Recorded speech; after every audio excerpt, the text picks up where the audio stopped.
Hello, everyone. Welcome to Fiscal Focus at DawnNews English. My name is Danish Khan. Today, we are going to explore the impact of the growing rivalry between the United States and China on developing countries. In particular, we'll see how developing countries can navigate the ongoing tension between the United States and China in a way that they can climb up the economic ladder. And we'll also explore the growing influence of Chinese investments in the context of developing countries. And we'll see whether debt is sustainable and what are some socio-economic and environmental implications of these mega infrastructure projects funded by China in the global south.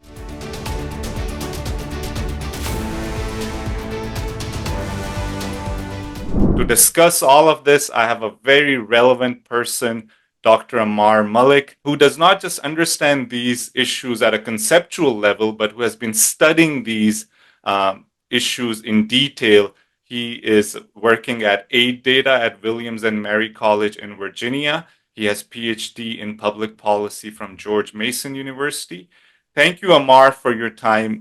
It's wonderful to be with you here. Yeah, so I want to start with a very simple question, and that is why many developing countries are interested in getting Chinese investments, and what are some pros and cons of these projects? Thank you, Danish, for the opportunity. Look, China is a relatively new player in the development finance business. And when I say development finance, I mean both aid and loans for development. It could be anything from a health project or disaster relief in case there's a flood or a natural disaster to a large hydropower project which generates a revenue and that is used to repay the loans. 20 years ago, China had a very limited capacity to deliver this. But as we all know, in 2013, China launched what is known as the Belt and Road Initiative.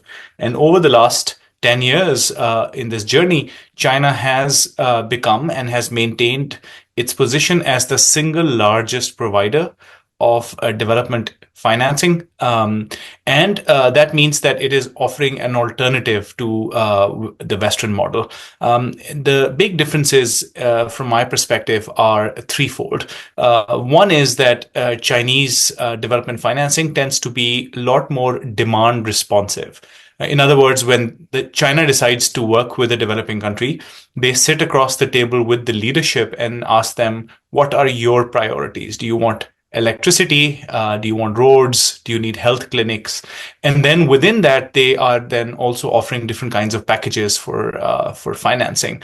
The second big difference is that China not only provides financing for these projects at a large scale, China also has the capacity to deliver large projects at lightning speed, much faster than what multilateral system can provide, such as the World Bank or USAID and others. And that's because China has its own state-owned system of companies that have huge capacity to provide infrastructure. And a third really big difference between the Western aid model and Chinese approach is that the Chinese have a lot less ODA or over other development assistance or aid than they have loans. So China is basically exceeding the United States, not on aid, purely aid, which are gifts that are given out and there's no expectation of repayment, but rather it's doing it on the basis of its capacity to provide large loans. And that has huge implications on how they engage with developing countries.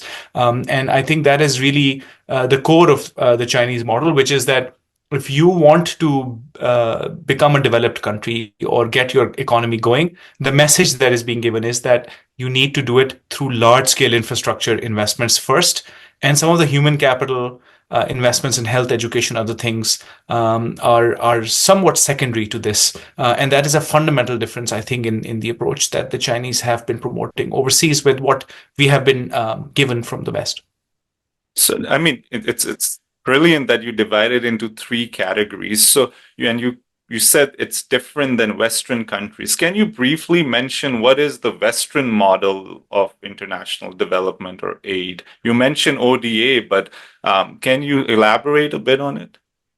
One big difference, in my view, is that a lot of the big Western donors, when they decide to provide development assistance of any sort to developing countries, they are coming from the belief that there are certain prerequisites that a country needs to have in order to develop. For instance, they are of the view that any development projects that are conducted should be environmentally sustainable, and they should be transparent and accountable to the people who live in those countries. That is a reflection of how Western democracies themselves conduct projects. And I think the other big difference, for example, is they would want to make sure that the interventions that they're bringing are gender equitable. So people of different backgrounds benefit from it in an equitable manner. And those are almost prerequisites before large or even small projects can be conducted. Whereas the Chinese approach is contrasting to that.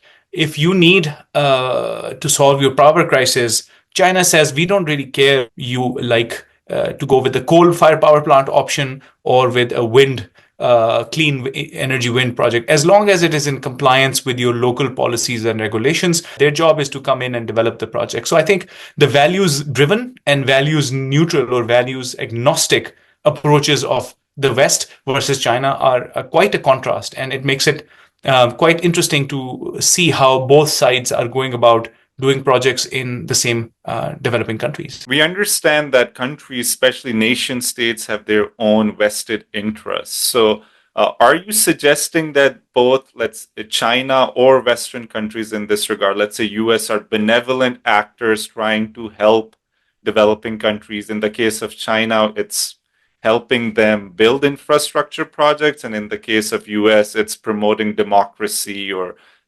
gender equity. Is that what you're implying? Yeah, I think there is, I personally believe that there is no such thing as complete benevolence. There's always an objective attached to it. And I don't think there's necessarily anything wrong with that, as long as the recipients are aware of it and they have processed the offerings in light of that awareness. So if you take the example of China, I think China is solving two fundamental problems in its own system by providing record amounts of overseas development financing. So if you look at the history of China's development, after China entered the World Trade Organization in the early 2000s, Chinese companies started to export a lot more with the free trade access that they had to Western markets, for example. And by 2006, China's own trade surplus was so large that it was having reserves of over $1 trillion at home. Today, China's foreign exchange reserves, which are dollars, are $3.5 trillion. So actually, the largest increases year on year that took place in China's overseas development financing did not happen during the BRI years. They actually happened in the wake of the 2008-2009 global financial crisis in the United States, when the United States Treasury reduced benchmark interest rates to nearly zero as part of quantitative easing to rescue their own economies. And Chinese banks, which had parked hundreds of billions of dollars in United States Treasury bonds to get good returns, they decided to pull that money and then they started looking for bankable projects around the world. So in a way, China had a glut or a mountain of cash in dollars that they needed to invest somewhere. And then on the other hand, China also had this huge state-owned enterprise system where they had built some of the world's largest infrastructure companies to build railways and bridges and tunnels and power plants. And they had already by 2010, 2012 built out a lot of infrastructure at home, and they were looking for things to do. So this was a perfect combination of money and capacity to go overseas and do these projects. And of course, it happened at a time when China's leadership was also trying to announce China's arrival at the world stage as a global power when President Xi came to power in 2012, around 2013. So I think it was a collusion of all of these factors that enabled China to come out and do it in a big way. And today, what is interesting is in the context of the strategic competition between the United States and China, the Western countries have now started what is known as the Partnership for Global Infrastructure and Investment. And they are trying to replicate China's playbook by providing record sums of development financing of their own and trying to distinguish with China by saying that our development financing will be on much more sustainable, environmentally friendly basis. But they're doing the same thing, and they're doing it primarily because they feel that China's global influence has increased so much that they would like to take some of that back. So I think to answer your question, there is really no such thing as benevolent aid. There is always a geostrategic or developmental angle to it, and it's very obvious to me that both sides are playing that. I agree. And especially, I mean, scholars have pointed out what you mentioned, like China is trying to resolve internal contradictions of overaccumulation of capital and uneven socio-spatial development within China, where Western China needs access to new markets and to empower folks there. So I see your point. You made a really good point here. Now, you mentioned now Western countries are trying to replicate that model, but we also hear a lot of critique of the Chinese model in the context of funding projects in other countries, that it creates debt trap and it's not financially sustainable, and there are some ecological implications of these mega infrastructure projects. How legitimate are these concerns? Well, Danish, first of all, the term debt trap has been coined in a political context. It was repeated a lot by officials in Washington during the Trump administration, and you don't see that being used now. Implied in the debt trap narrative is this idea that somehow China is trying to trap countries and giving them debts that they don't want. In fact, all evidence points to the fact that it is the developing countries who are lining up essentially to get loans from China. Of course, it is true that since COVID, interest rates have gone up dramatically. So a lot of the countries that had taken interest loans at 2.5 or 3% interest rates 10 years ago, now they have to repay those same loans at or more than twice that interest rate. So in reality, those loans have become much more expensive, and countries are now facing a huge debt burden globally, and it is becoming increasingly difficult for them to repay their loans. Of course, some of these things are completely out of the control of developing countries. But then there are other cases, including the case of Pakistan, which you know well, Danish. There has been quite a bit of misgovernance or a lack of good governance, which has meant that even if Chinese invested projects were completed on time and on budget, they have not generated the economic returns or growth benefits that the government was hoping to accomplish.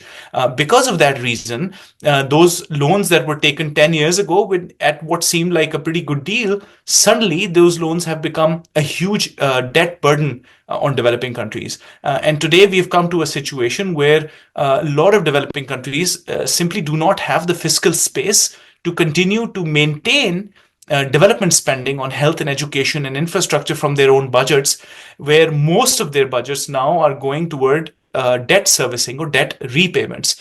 So I think this debt issue is very relevant today, and it is really a big risk to the great development progress that has been made over the last 2 or 3 decades, where in a lot of countries we're seeing a reversal of the benefits that were accumulated on health, education, and infrastructure over the last 20 years. As far as the environmental aspects are concerned, the approach that China has taken is that they do not bring their own values or their own standards or their own enforcement mechanisms. They trust the local governments or the local hosts to both safeguard their own environments and to do the right thing. But of course, we know that in a lot of developing countries, the governance system is not such that they would be able to create or enforce those high standards on things like labor violations or environmental effects that those projects have. Imagine trying to build a huge water reservoir on the river Indus. It obviously changes the ecology of that whole environment. And if you're not investing in protecting the ecosystem, that has very bad effects. And in a lot of cases, we are beginning to see that happening. And who is to blame for that? I think the blame has to be shared between those who build those projects and those who are receiving them and are supposed to enforce those standards. And you mentioned about debt. I mean, the biggest case was Sri Lanka, where the port has to be handed over to Chinese official, and that created a lot of news, international headlines. Can you tell us about what actually happened on the ground in Sri Lanka? Yeah, the case that you're alluding to is about the Hambantota project, and that was really a case where that location in the Sri Lankan economy's context was not on its own merits a good location for a port to be constructed. It was done because the then incumbent political party was of the view that there has to be a big port project here. It was part of their vision of developing their leader's own hometown of Hambantota. There is a really big Colombo Seaport project going on, which is actually competing with the Hambantota project. So this was a case where a white elephant was created, and white elephants are these big, needless infrastructure projects that is not, Sri Lanka is not the first country to have built it. Nonetheless, that project turned out to be not sustainable, and that is what created this whole idea that somehow Chinese creditors would come and take over the port.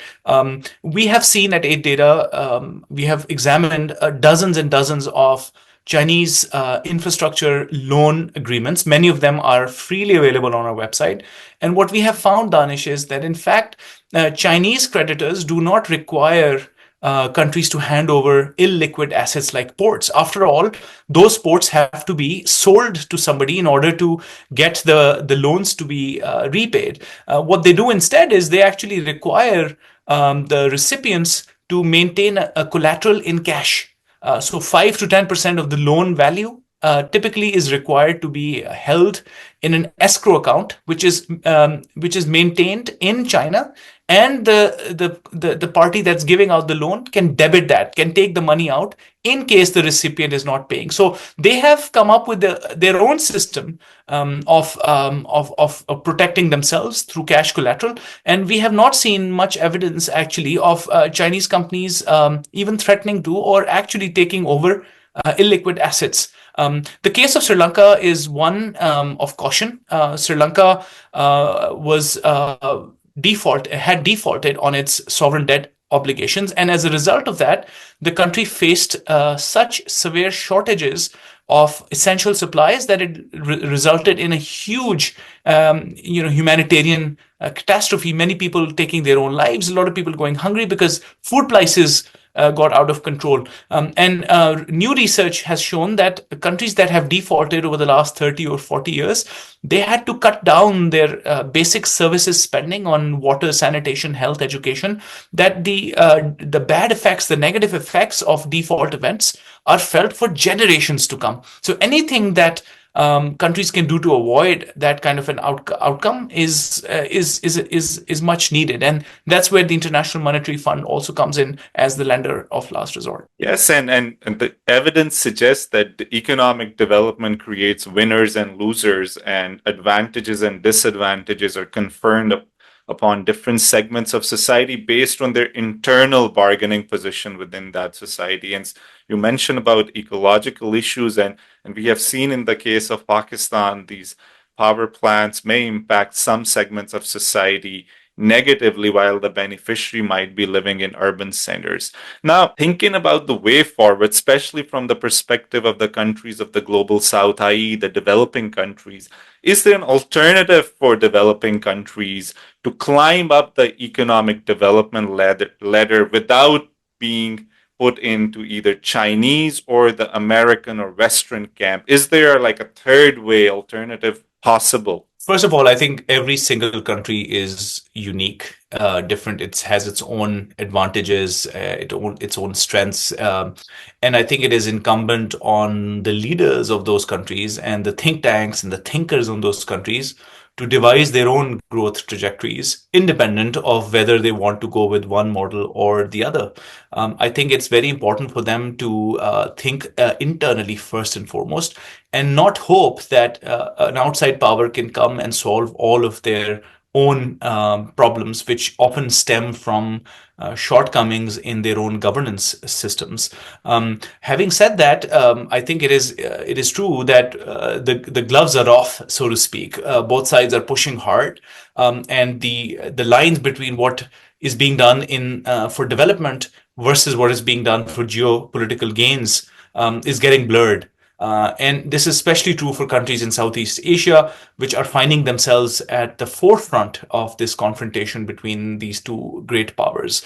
Philippines comes to mind as an example where every single day we hear these new stories of the Chinese Navy and the Philippines Navy coming in contact with one another, both parties putting out very strong statements about each other, and then the United States and Western allies of the Philippines, of course, have been assuring the Philippines that they have the Philippines' support. So I feel in this case, a country like the Philippines is at a great risk of getting embroiled in this competition, and as a result, it could see a period where its own development priorities could be neglected. And as much as there is doom and gloom that we have discussed today in terms of the debt crisis, a lot of countries are having trouble repaying their loans. This is also what I would think of as a golden era of development financing, because not only is China continuing after COVID, continuing to give out about $80 to $85 billion a year in development financing, both aid and loans.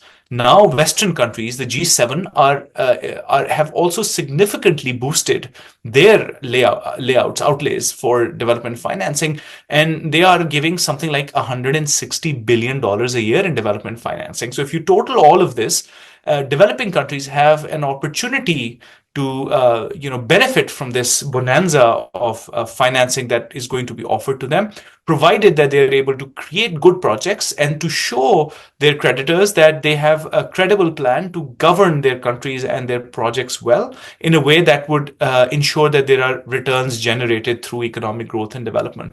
So again, depending on how countries conduct themselves internally, I think there is a very favorable path forward, at least for those countries who can get their act together. I didn't mention in the beginning, but you have also worked at the Urban Institute and Harvard universities, and you study urbanization as well.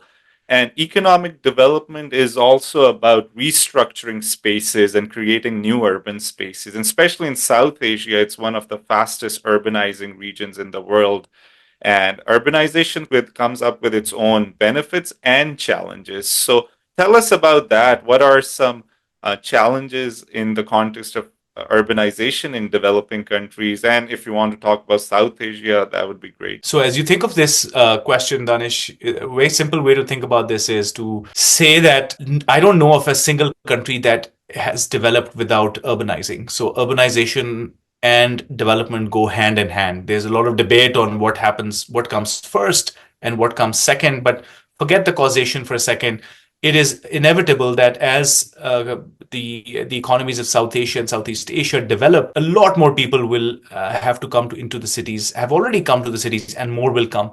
The difference between a well-functioning city that can support economic growth and development for the economy and one which suffers from chaos and poor governance and lack of security and poor services is, I think, governance. So when more and more people pack into a congested urban area, they come into contact with one another, they create what is known as population density, right? And densification is a very important function. When you pack more people together, ideas and creativity spreads much faster. But it only spreads much faster if you can control for the downsides of getting so many people packed together. And that is first and foremost movement. So you need good transportation systems to ensure that people can move around and access jobs. In theory, if you have more people packed in 1 square kilometer, that means there could be better matching between jobs and workers. And an average worker within a 1 hour commuting distance can access a lot more suitable jobs with a good transport system. So you need to build public transport systems. And there's been a huge amount of investment from China and other donors in bus rapid transit systems and mass transit systems that do exactly that in a sustainable way, environmentally sustainable way. So that's important. But what is also important, Danish, is to make sure that city governments are able to provide the basic services that people need to be productive. I'm thinking water, sanitation first and foremost, garbage collection. These sound like mundane things, but you cannot imagine how important these basic things are to a well-functioning economy. If you don't have those things going for you, people will spend a lot more time being sick or not being able to move around, therefore not being economically productive. So I think that is, again, my message is the same, that countries have to invest in improving their own governance systems internally. There is a lot more data available. There is an opportunity to do better analytics than ever before. A lot of donors are now investing in big data and machine learning and AI type of systems in city operations. And the more that countries can do themselves to empower their local governments to do the right thing for their population, the better. I think that's the way forward. Interestingly, because I've read your work on the bus rapid transit system in the context of Lahore, tell us about your research findings, because Pakistan has invested a lot in these rapid bus transport systems. So, what are some positives of these projects, and what are some negatives, if any? First of all, we studied the Lahore Orange Line and the Green Line, the bus rapid transit system, and we did it through household surveys. We were fortunate to be able to compare the transport patterns before and after the introduction of the Green Line, the bus rapid transit, the BRT, which is known as the Lahore Transit Project. What we found, Danish, was that first of all, before the metro was announced in the city of Lahore, men and women had very different commuting patterns. So, on average, to go from point A to point B, you can take any different points. You compare the commuting patterns of women to men, you will find that women were paying a lot more and taking a lot longer to go from point A to point B. And that points to the fact that the transport system and was not suitable to the women's needs, and that means that they were not either not feeling safe, or it was hard for them to get onto the very crowded buses that were running. So, of course, the BRT was a good idea. Anything that you can do to improve the reliability of the transport system, give more comfort to people, have a gender separation in the buses, of course, also makes women more comfortable. Air conditioned buses, all of that was great. We also found in the early days of the introduction of the bus rapid transit, the group of people that we did not expect would benefit the most, but did benefit the most, were students. So young people who are going to school or are supposed to go to school, a lot of them in huge numbers were taking advantage of the free public transport option that was given to them by the government by going into educational institution. And of course, a large proportion of those were women. In our research, what we found was that a lot of people, as their daughters grew older and went to college or university, they had to, fathers or brothers or husband had to themselves take on themselves to take a motorbike or whatever to drop females to their colleges, and that was a huge amount of time that they had invested. And we found significant time savings when they were now able to drop them off at the metro station so that they could go to, let's say, the government college, which is right on the metro. So huge time savings for men and safety benefits for women. But what we found was that there was also mixed evidence on whether the introduction of these transport systems had improved the efficiency of the labor market. In other words, the matching of the workers and the firms. And I think that points to the existence of many other factors, such as people still having access to a lot of free parking, which means you prefer to drive rather than take the metro. So the class of workers which were taking these public transport were mostly low income or lower middle income groups, and not the higher income groups. So I think there's some improvements that could be made over there, but by and large, the government's investments have resulted in significant economic benefits, at least in the city of Lahore. When we talk about Pakistan's macroeconomic crisis, I mean, now there's a lot of discussion connecting macroeconomic crisis with independent power producers and the projects signed by government under CPEC, especially the returns guaranteed to IPPs. Tell us about that and how that is tied to broader discussion that we had about like Chinese model of international development and financing. So, first of all, if you remember in 2013, when the elections were held and PMLN won the election in Pakistan, they won it on one big agenda item, which was solving the power crisis. The load shedding levels were, 8 to 12, sometimes 16 hours a day, and the economic engine had slowed down significantly. So the new government of Nawaz Sharif at that time was in a hurry to bring major investments into the power sector so that they could increase the production of electricity and provide more power to the economy. The easiest and fastest way that they came up with was to collaborate with Chinese financiers, who, again, as I said earlier, were bringing the package of both capital investment, but also the ability to deliver these projects on time. Some of the projects that were done in Pakistan, the coal-fired power plants, were done in 30 months, which is unprecedented in Pakistan's history and doesn't really happen anywhere in the world. And I think that we often forget when we talk about the independent power producers that this was a policy that was first brought about in the 1990s and then renewed in the 2000s. So it was not an invention of the Nawaz Sharif government or China-Pakistan Economic Corridor to have this. It was a framework that was made available. It's just that Chinese investors came in and made use of it better than or in a bigger way than anybody else. Of course, the rates of return that were promised at that time were a reflection of the economic and security situation in Pakistan. Now, it is my understanding that the risk levels were so high that even Middle Eastern banks were reluctant to invest in Pakistan's power sector because there were bombs going off on right, left, and center. So in that environment, you're right that very high rates of return were promised. And what has happened since then is that about $28 billion, in my estimation, that Pakistan took from Chinese official sector to build these projects.